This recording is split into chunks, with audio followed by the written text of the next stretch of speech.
জয় Shri Kedar. November মাসের আজ 10 তারিখ।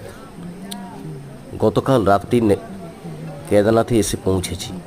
আজ সকালে বেরিয়েছি কেদারনাথ দর্শনে। এটি বিকালের চিত্র।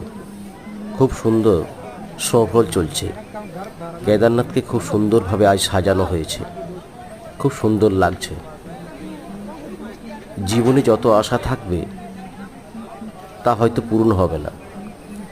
একমাত্র ঈশ্বর দর্শন করতে হলে অবশ্যই আপনারা একবার কেদারনাথে আসুন।